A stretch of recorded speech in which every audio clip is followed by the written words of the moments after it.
काल अचानकपणानं दादांनी आम्हाला वेळ दिली. गेले 10-15 दिवस या वेळेच्या संदर्भातलं नियोजन सुरू होतं आणि मग एका रात्रीमध्ये हा कार्यक्रम करायचं म्हटलं तर पुन्हा मंडप आणि ही सगळी व्यवस्था वेळ लागेल, म्हणून मी माझ्याच गावामध्ये या चौकामध्ये हा कार्यक्रम आयोजित केला. खरं तर आमचं वराळे गाव हे मतदारसंघातलं सगळ्यात छोटं गाव. स्वर्गीय माजी आमदार साहेबरावजी बुट्टे पाटील यांनी 72-73च्या काळामध्ये आदरणीय पवार साहेबांना या गावामध्ये आणलं होतं आणि त्यावेळी पहिल्यांदा वीज पुरवठा या गावात सुरू झाला होता. आणि मी महाविद्यालयीन जीवनामध्ये विद्यार्थी चळवळीमध्ये काम करत असताना सुनीलराव चांदेरेंनी सांगितल्याप्रमाणे खेड वार्ता नावाचं मासिक काढलं होतं आणि त्या मासिकाच्या प्रकाशनाला तत्कालीन माजी आमदार स्वर्गीय नारायणरावजी पवार त्यांनी आदरणीय दादांची वेळ घेतली. दादा त्यावेळी जिल्हा मध्यवर्ती सहकारी बँकेचे चेअरमन होते आणि राज्यात युतीचं सरकार होतं आणि त्या काळामध्ये आपला सगळा खडीचा रस्ता होता, सगळी घरं कौलारू होती, कोरडवाहू आपली शेती होती. त्या काळात दादा या ठिकाणी आलते आणि आज 1997च्या नंतर 2026 मध्ये एका राजकीय पार्श्वभूमीवर आदरणीय दादा या ठिकाणी आलेत. एका माझ्यासारख्या छोट्या कार्यकर्त्याच्या अतिशय छोट्या गावात आज जरी इंडस्ट्री कारखानदारी नागरीकरण वाढलं असलं तरी मूळतः गाव आमचं छोटं आहे. या छोट्या गावामध्ये आदरणीय दादांची पावलं लागलीत. मी आपल्या सगळ्यांच्या वतीनं दादांचं स्वागत करतो. आपल्याला विनंती करतो की टाळ्यांच्या गजरात आपण दादांचं स्वागत करावं, कारण दादांचं नेतृत्व हे मातीशी नाळ जोडलेलं आहे. राज्याचे अनेक वेळा उपमुख्यमंत्री, अर्थमंत्री, वित्तमंत्री वेगळ्या खात्याचा कारभार करत असताना, या राज्याला गती देत असताना एक विकासाचा वादा आणि अजितदादा हे महाराष्ट्रातलं समीकरण आहे. आणि अशा स्थितीमध्ये छोट्या कार्यकर्त्याला ताकद द्यावी, त्याची पाठराखण करावी, विकास कामातून ताकद द्यावी, ही भूमिका घेऊन काम करणारे दादा आहेत. आणि म्हणून दादांच्या नेतृत्वाखाली खरं तर दादा 1999ला राष्ट्रवादीची स्थापना झाली. त्यावेळेला मला तुम्ही आणि नारायणरावजी पवारांनी युवक अध्यक्ष केलं. 2-3 वर्ष या तालुक्यामध्ये राष्ट्रवादी युवक काँग्रेसची चळवळ मी वाढवली, काम केलं. ते काम करत असताना वयाच्या 26व्या वर्षी मला ग्रामपंचायत, पंचायत समिती माहीत नव्हती, जिल्हा परिषद माहीत नव्हती, कायदा माहीत नव्हता. त्या काळामध्ये आदरणीय दादांनी मला पहिल्यांदा वयाच्या 26व्या वर्षी उमेदवारी दिली. मतदारसंघातलं वराळे गाव अतिशय छोटं, 450 फक्त माझं मतदान, आणि माझ्यावरती विश्वास टाकल्यानंतर या भामा खोऱ्यातल्या जनतेनं माझ्यासारख्या एका तरुण होतकरू मुलाला वयाच्या 26व्या वर्षी जिल्हा परिषदेमध्ये पाठवण्याचं काम केलं. आणि म्हणून शरद बुट्टे पाटलाचं नेतृत्व या परिसरात उभं राहिलं. पहिली माझ्या आयुष्यातली संधी मला अजितदादांनी दिली. आणि एवढंच नाही तर पहिल्यांदा निवडून गेल्याबरोबर संघटनेत काम करणारा कार्यकर्ता आहे, अडचणीत काम करणारा कार्यकर्ता आहे, संघर्षातून पुढे आलाय.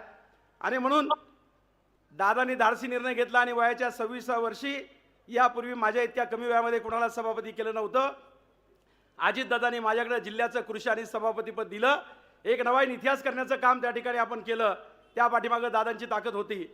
आणि म्हणून तिथून सुरुवात माझ्या कामाला झाली. 2002 ते 2007 असेल, 2007 ते 2012 असेल, 2 टर्ममध्ये त्या ठिकाणी मी निवडून आलो. 2 टर्ममध्ये मताधिक्य वाढत गेलं. 3ऱ्या टर्मला दादा या ठिकाणी जागा एसटी रिझर्वेशन आली. दिलीपांना मोहिते पाटील आणि आम्ही एकत्र विचार केला की आदिवासी समाजातल्या महिलेला निवडणूक लढण्यापेक्षा आपण ती बिनविरोध केली पाहिजे. आणि म्हणून पाईटला पंचायत समिती जागा दिली, माझ्याकडे जिल्हा परिषद दिली. आणि पुणे जिल्ह्याच्या इतिहासामध्ये सुरेखा ठाकर आणि कांताबाई केदारी या दोघींना आपण जिल्हा परिषद पंचायत समितीला बिनविरोध पाठवण्याचं काम केलं. हा देखील इतिहास आपल्या मतदारसंघाने भामा खोऱ्याने केलेला आहे. नंतरच्या काळामध्ये त्या ठिकाणी तुमच्या मनपसंत खरेदीला आता आमच्या संगम कलेक्शनची कपड्यांची जोड. जर तुमचे आवडते कपडे आता फक्त संगम कलेक्शन मधूनच खरेदी होणार, तर त्वरा करा आणि आपल्या सर्वोत्तम खरेदी करा संगम कलेक्शन मधून. तर आता चॉईस तुमची, तर कपडे आमच्या दुकानातून. आत्ता तरी घड्याळ पक्क लक्षात ठेवा.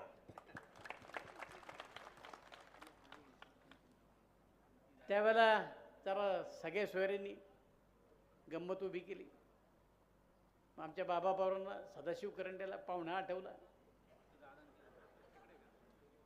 अख्ख्या निवडणुकीमध्ये भेटायचं. फार मोठा बदल या सगळ्या परिसरामध्ये झाला. आता पाहुणा वर्षभर कुठे गेलाय पत्ताच नाही. ना आता दशिकरेला आहेत, ना कुणाच्या सुखदुःखामध्ये आहेत, ना फोन घेत. आपण माझ्यापेक्षा लांब जरी असलात, दूर जरी होता, ते तुमचा फोन आला आणि दिलीप मोहितेने कधी घेतला नाही असं कधी झालं नाही. तुमच्या प्रत्येकाच्या फोनला उत्तर देण्याचं काम दिलीप मोहितेने केलं. आणि फोन आला तर कधी ज्याच्या ऐकतो त्यांनी महाराष्ट्रापुरत्या गेल्या, काही नाही महाराष्ट्राच्या बाहेर नेलं, कुणी उज्जैनला नेलं, कुणी या अयोध्येला नेलं. लोकांची चंगळ झाली. ह्या गाडीतनं उतरायचं आणि त्या गाडीत बसायचं. आणि गेल्या ह्या 4-5 वर्षामध्ये आमच्या महिलांचा तर एवढा लाड राज्य सरकारपासून तो उमेदवारापर्यंत सगळ्यांनी केला. बिचारे कधी घराच्या बाहेर पडत नव्हत्या. 92ची निवडणूक, 97ची निवडणूक, बळं महिलांना उभे करा म्हटलं तर कोणी उभं करत नव्हतं. नको, बाया माणसाला राजकारणात नको. आता उलट झाले, बायको पुढं हा माग आहे. माझं राहू द्या, माझ्या बायकोचं तेवढं बघा. आणि इथं आता शरदराववरती वेळ आलेली आहे, आत्तापर्यंत नव्हती. कायम पुढं पुढं चालायचं, आता मागं मागं चालायला लागलं. तीच परिस्थिती आशिषची आहे, तीच परिस्थिती अश्विनीची आहे तिकडं. आता बायकांना चांगले दिवस आहेत, तीर्थयात्रा होतात, भेटवस्तूही चांगल्या मिळतात. नको म्हटलं तरी घरी आणून टाकतात. काहींना सुरतच्या मिळाल्या, काहींना बडोद्याच्या मिळाल्या, काहींना अहमदाबादच्या मिळाल्या, सगळ्याकडच्या आल्या. पण आमचं बरं आहे की आम्ही नाही म्हणत नाही. आता ते शेजारच्या मतदारसंघामध्ये जोडवी वाटली, जोडवी तर सगळ्या सौभाग्य होती महिला. लग्न झाल्यानंतरच फक्त जोडवी पायात घालतात, त्याच्या अगोदर नाही. गळ्यामध्ये मंगळसूत्र आणि पायामध्ये जोडवी हे सौभाग्याचं लक्षण आहे, आणि ते फक्त नवऱ्याने द्यायचं असतं. आता काहींना पैशाच्या जोरावर कळतच नाही आपण काय करतोय ते. आणि आम्ही तर एवढं दिलंय, अजितदादांना लाडक्या बहिणीला दर महिन्याला 1,500 रुपये दिले.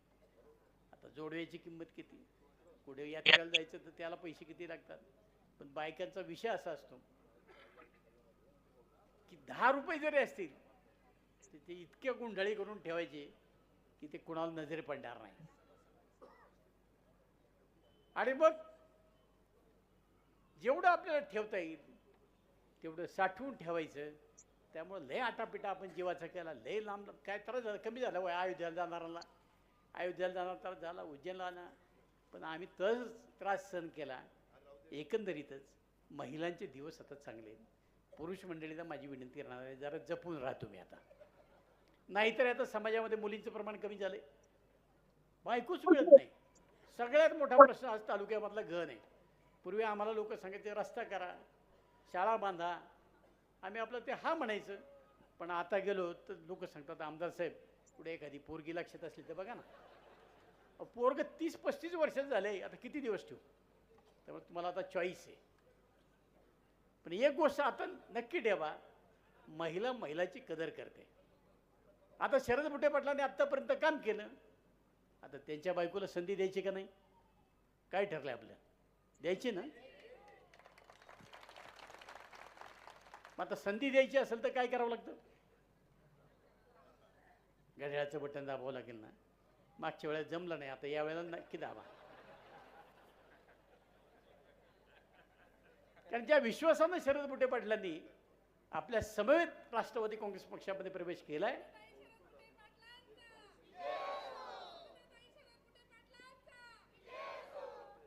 त्या पूर्वीच्या काळामध्ये आमच्या महिला फार शिकलेल्या नव्हत्या. आता त्या BEd म्हणजे मास्तर आहेत, एक शाळा त्या चालवतात. तुम्हाला माहिती आहे मास्तर मंडळी एकदम सरळ असतात, नाकासमोरच्या वाटेने जायचं. आता त्यांना थोडं अवघड जाणार आहे, कारण पोरांना शिक्षा करता येत होती काय, आता यांना काही शिक्षा करता येत नाही. त्यामुळं सुशिक्षित आहेत, शिकलेल्या आहे, विद्यार्थ्यांना घडवण्याचं काम करतात. अशा एका सुशिक्षित महिलेला आपल्याला संधी द्यायची. दुसऱ्या खेड तालुक्यातील गेल्या 4 पिढ्यांहून अधिक चालत आलेली सर्वात जुनी पेढी, विश्वास हीच परंपरा, सोने चांदी हिरे मोती दागिने नवग्रह खडे मिळण्याचे एकमेव ठिकाण वापगावकर लक्ष्मी ज्वेलर्स. प्रोप्रा परेश माऊलीशेठ वापगावकर, बाजारपेठ वेशी शेजारी, राजगुरुनगर. 9850919999.